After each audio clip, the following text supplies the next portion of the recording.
Hi friends, this is your pal Scott Garibay. Today we're going to talk about Stranger Things, Season 4, Episode 3, The Monster and the Superhero. So at this point, there have been two murders in Hawkins, okay? Chrissy and Fred Benson. They've both been killed the same way. They're both supernatural killings. And at this point, the Hawkins crew, which is Dustin, Mike, Will, and Dustin. Mike, Will, and Dustin. Nancy, and then Robin and Steve Harrington. Okay. And marginally Eddie Munson, although now at this point the team has found Eddie Munson, and they discuss what's happening, right? And then the team is like, okay, we need to really investigate this stuff, because at this point they know enough to be like, oh, these aren't regular murders, these are supernatural, this is connected to the Upside Down. But we need to confirm this is connected to the Upside Down, and then we have to determine how, because the one thing that the Upside Down does is it changes how it interacts, right? And so and also Max is with them. Okay, so at this point the group are like, okay, we need to investigate how these murders are connected to the Upside Down so that we can free Eddie Munson, right? So they go down this road of doing exactly that, right? And so the first break off is Nancy and Robin. Man, we got to talk about Robin. Robin is such a strange character, because honestly, I don't think I really thought about it. As I'm doing this, this rewatch and kind of really digging in on my commentary, Robin is a very bad character in my humble opinion. There's so many problems with her character. So Nancy and Robin get together, and the first thing, and they're going to go investigate Victor Creel. The first thing they do is they go to the library and they begin to pull documents on Victor Creel. And then Nancy is like, okay, we have to go to Pennhurst Asylum and we have to talk to Victor Creel directly, right? And Victor Creel is this man who killed his entire family. Okay, was guilty of killing his entire family. That's why he's in Pennhurst Asylum.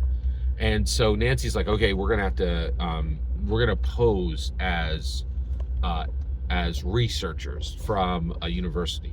And Robin's like, I can't do that. I have a lot of anxiety and I can't help you. Now, first of all, I don't understand. There's so many problems with the Robin character. First of all, so what's the problem here? Well, okay, Nancy's like, oh, you can't help me. First of all, Nancy never needed anybody's help. She's always running off by herself. And so the first thing I think would happen if logically, if somebody said this is, oh, okay, no problem. Hey, we're in the deep end of the pool here. There are monsters and we're trying to shut a hellmouth down again. Go home. Bye. No one needs you here. If I don't need to build you up and bolster you and bulwark you into helping with this. This stuff is extremely difficult, extremely hard, and extremely dangerous. And frankly, your marginal abilities are not highly needed. Now the reality, I wouldn't even say marginal abilities, because the reality is she is smart. She did decode, but the other thing is she did that when when they were just figuring out a language code at Scoops Ahoy eating ice cream, right? There was no difficulty there. Then she goes down into the Russian era, and look what happened there, right? She goes down into the Russian command center, and Steve Harrington is beat almost to death, right? She comes out without a scratch. You're like, what is? Yeah, and it's so confusing what's happening with this character Why is Robin in the show? Like, she was added, right? And I'm guessing that she was added specifically so I think they wanted to match the number of male protagonists with the same number of female protagonists, but I just don't think the character is written well.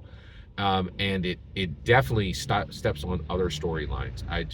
It's really bad.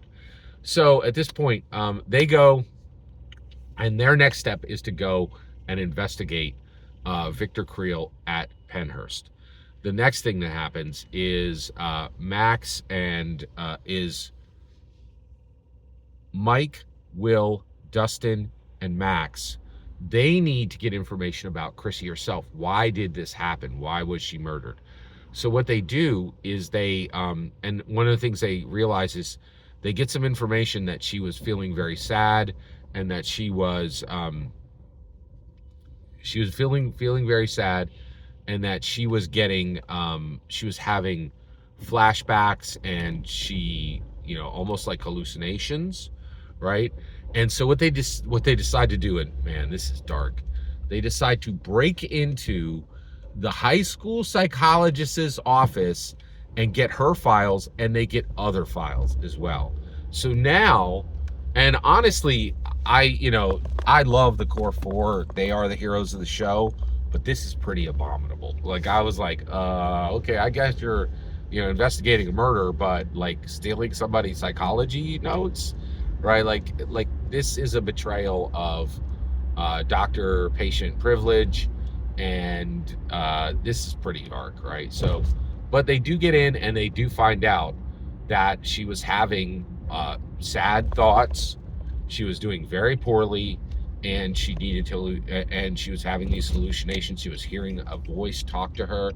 And what really scares everyone, or actually what scares the audience, not the core four, is we realize Max is having exactly the same symptoms, right? So that Max is very much in line to be the next target of Vecna. Every single word you just heard in this video is my humble opinion, nothing more, nothing less. The important part is when I get to hear your humble opinion, when you get in the comments and send your traffic.